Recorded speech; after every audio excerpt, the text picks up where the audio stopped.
Hello, ladies and gentlemen. As always, I'm your host, Airsoft Al, and welcome to another mod guide video.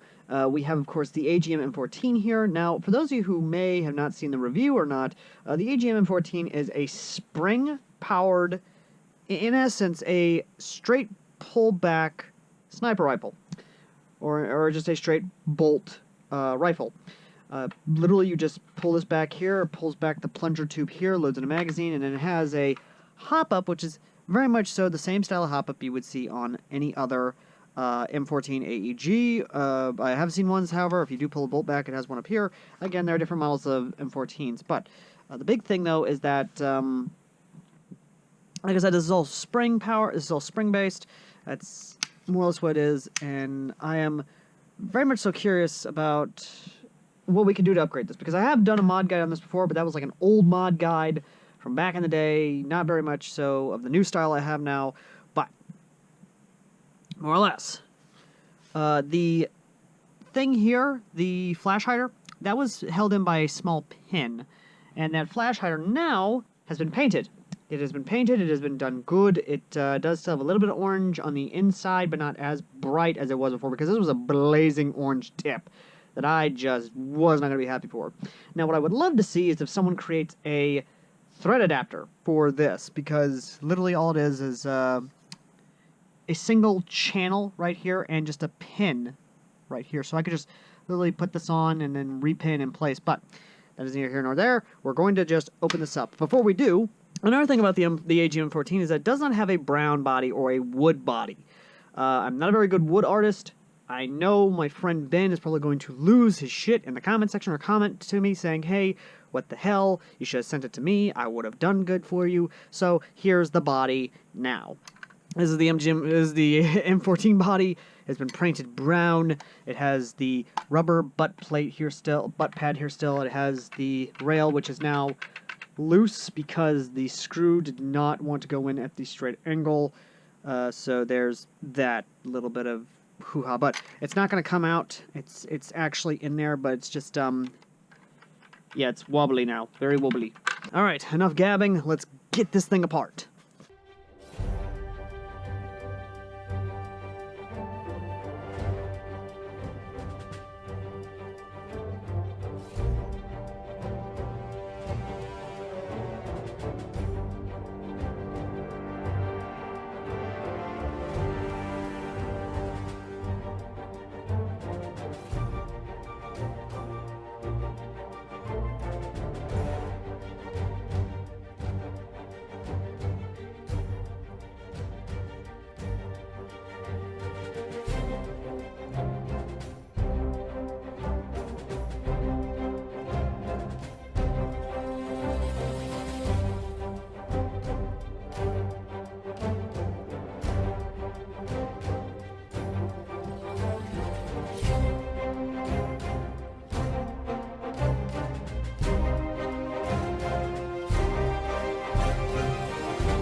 Okay, so I found out what these two screws are for. These are apparently to keep this in place, so it was actually pretty good that we removed that, but that makes this way easier, and possible 3D printing would be kind of cool of an option to do. We'll find out, but here's the metal barrel so far, which, again, not that bad. So we're just going to go ahead and open this up, just clamshelled on here, which is not too bad. Oh, there's a metal weight we're going to be removing. There we go. Yeah, this is where it's going to get kind of fun, because we have a spring right here. And we have this on here, which for some reason does not want to let go. It's a pain in the ass part of it all. Apparently this didn't let go, so we're just going to... There it goes. Okay.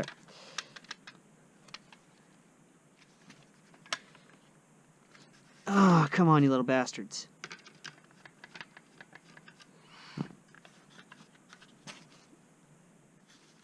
Why don't you want to let go? It's kind of a question here. And there goes the hop-up unit there.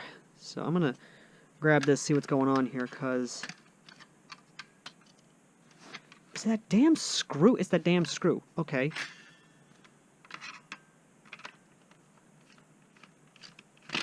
There it goes. And we finally have that removed. And this is what's... Okay, let's just get these screws all over here.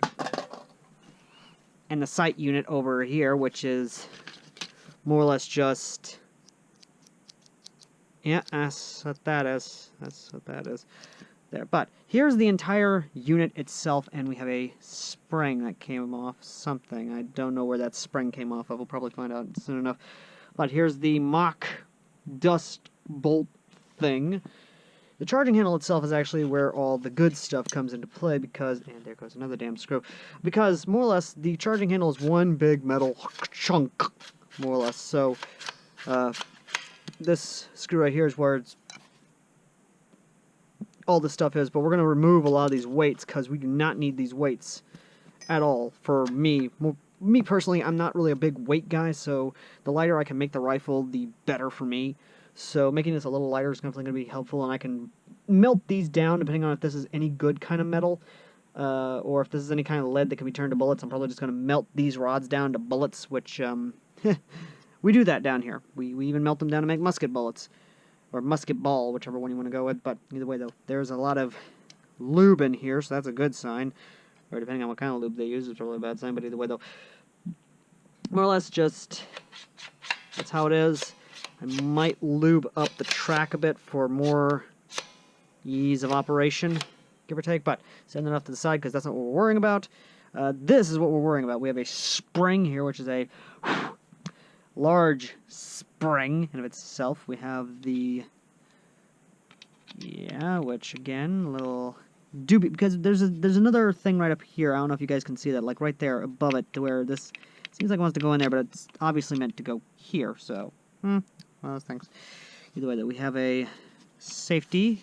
Well, we have our trigger mech here, which is honestly kind of interesting. It's just basically that, and that's more or less how it is.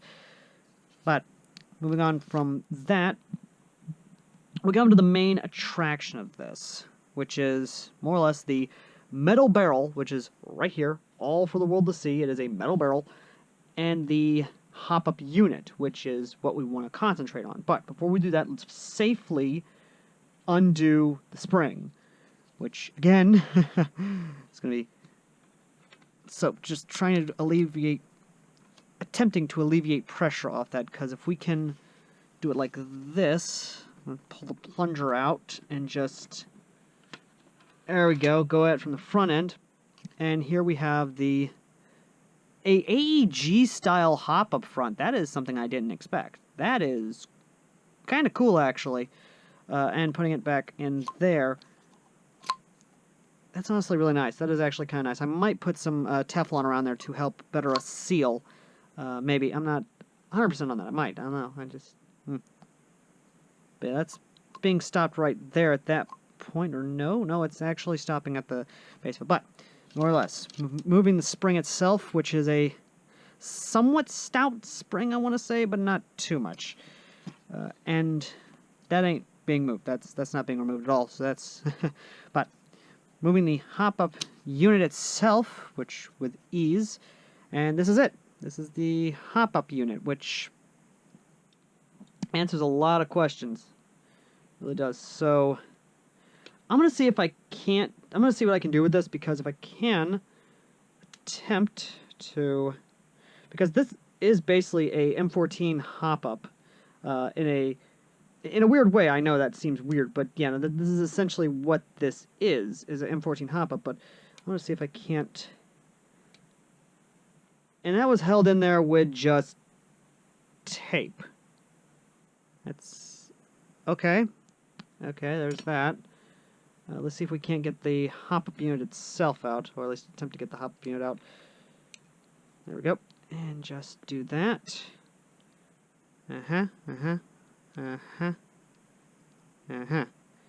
See if we can't get the hop-up unit out at least. attempt to. There we go. And like that, the hop unit is out. And that is rather interesting. Anyway, here's the hop-up unit, and it is... Okay, so it's all hard around here. There we go. So this is it.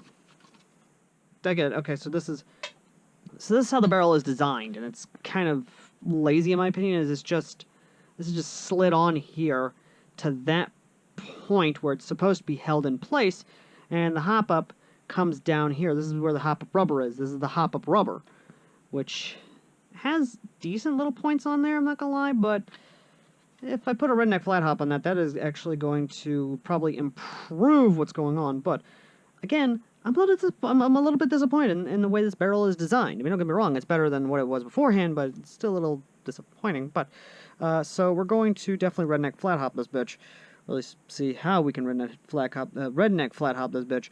But let's go ahead and get the weights out of this, because again, as much as I do like a little weight to my gun, I'm not wanting to get ungodly amounts of weight to my gun. A lightweight spring is definitely, a lightweight springer is definitely going to be great for us. So, let's see if I have any more powerful springs, because as much as I want to say this is decent, we're going to see if we can get any more powerful spring in this.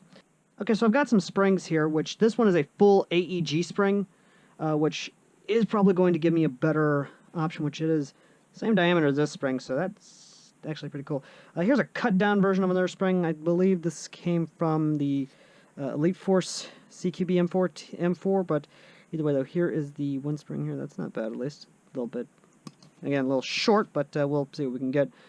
Here's another spring. This one is a little bit more stout, but it is shorter than the original spring, so that's going to make it a little bit harder. But then here's the other spring I have, which is about the same, just two coils off, actually, but it is a stout spring also, unlike this one, which is again stout, but this one, once again, both are equally stout. But I'm going to put an AEG spring in this to try and improve the performance out of it, to try and improve the hop performance out of this thing.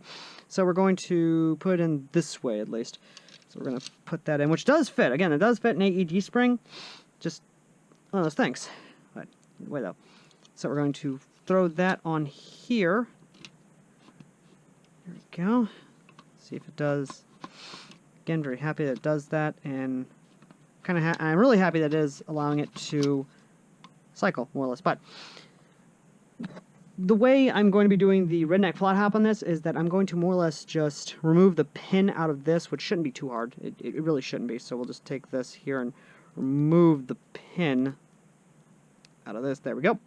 And like I said, it shouldn't be too hard, which it isn't. So we'll just grab the pin out of that, pull that off, and then grab the flathead I have here, pull that up, like so. Again, that's what it is right there. It's literally a flat piece right here. I don't know if you guys can see that or not. So this should be easy. What am I saying should be? It is going to be easy. So throwing that back on in here.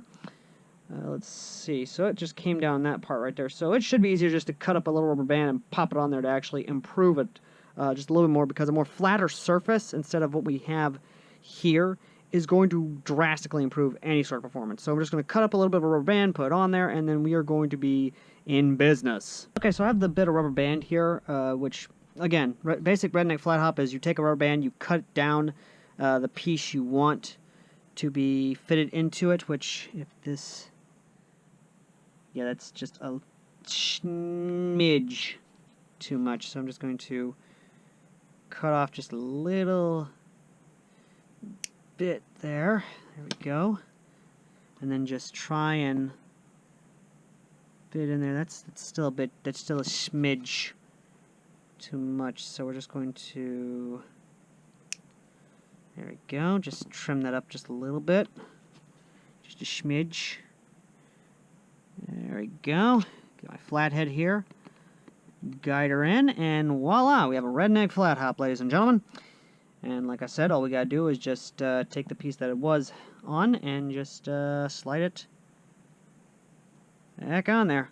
There we go. It's nice and wedged in there now. Huh? Just look down the barrel real quick.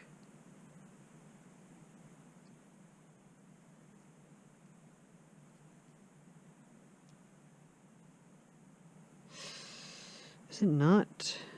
Yes, it is actually. Okay, so it is. Okay. In there, so that's actually really good, to say the least. A little bit of foam in there. That's not what we want. So it's now in there, and we are going to first off orientate ourselves. Ah, shit. Okay, so let's go ahead and get this back on here. Ah, son of a bitch. Okay, let's get ourselves back right up like this. There we are. That's got a little bit of the hop up in there because of the rubber band, so it's already somewhat pre-hopped, so we have a interesting time for it. Huh? Huh?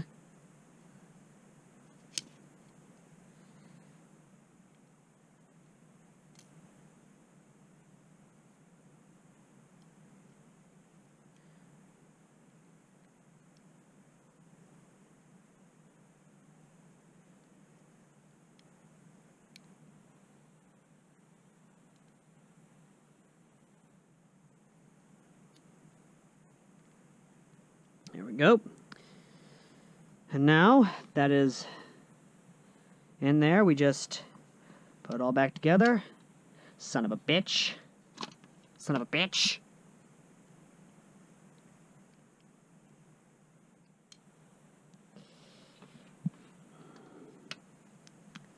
Okay. Now, it's back together. Son of a bitch. Okay, now it's back together. Okay.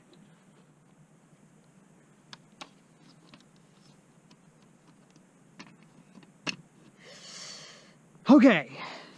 Now that's all done. Let's get this back together and check out those new results. Now, of course, we have the now somewhat semi-upgrade AGM M14. We have a better spring in this bad boy and a redneck flat hop. Now, the big thing about it is that I just want to kind of pause the proceedings here and just bask in this rifle's glory at the moment. Just the brown with the black and that nice painted flash eye right there. It looks great, looks lovely. It's a beautiful battle rifle. But at the moment, we're going to see if the FPS has improved and, you know, just if it will feed, because there's the big issue. So, the charging handle, that prime has not improved at all. That is a hellish prime. And I've got what I believe the strongest spring I have in this, so in the future I hope to get AEG springs, or at least more springs, to be able to conduct better tests and better upgrades for these springers. So, firing. And it does feed, and that maybe looked like it went faster. So, before we were getting about 280s to 290s in terms of FPS, at least that was what was going on. With the now, well, better spring, and hopefully enough, the FPS will either improve or decrease, as well as other things. So, firing. 284, ironically enough, first shot. Well, second shot out of the gun, technically, so 284. Let's back up the muzzle a little bit, because I might have had too close to the crony. 287. Ow! Son of a bitch. That prime hurts like hell, I'm not gonna lie.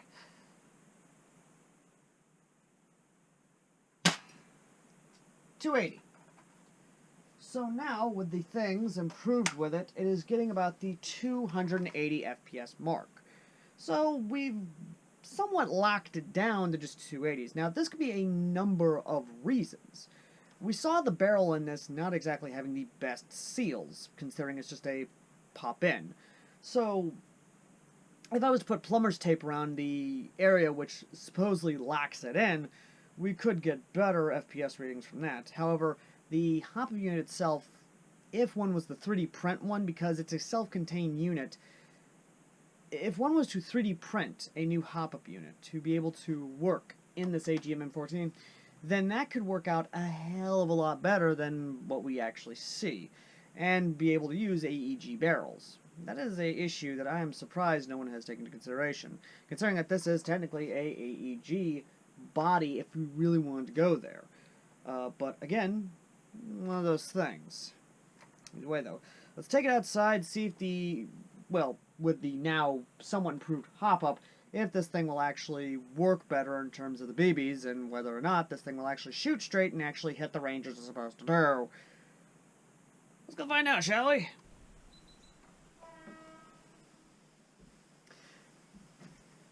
Now with all the...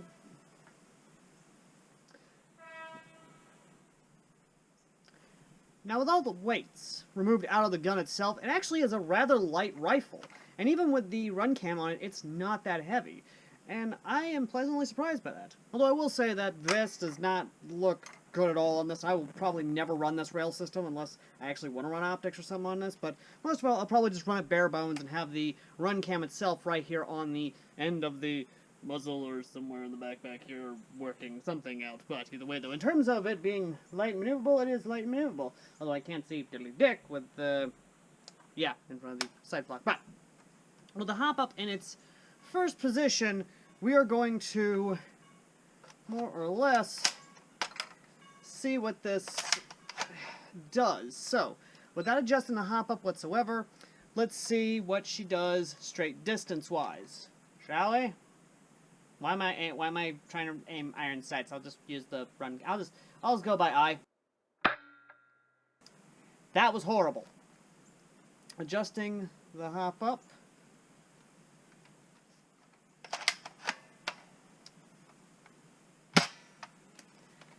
It's horrible again. Adjusting it a little more.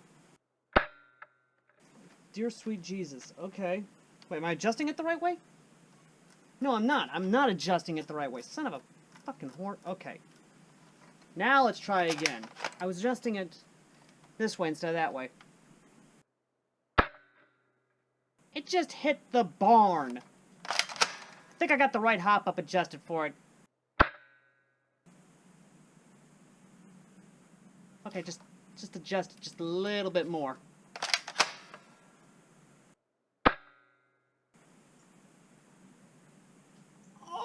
Hit the barn again! Let me just adjust it just a little bit more.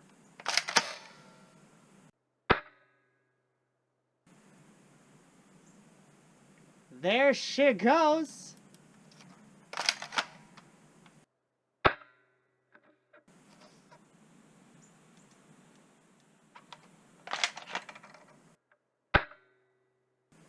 Okay, maybe just a little bit too much, but in terms of the redneck flat hop, as you can see with the results themselves,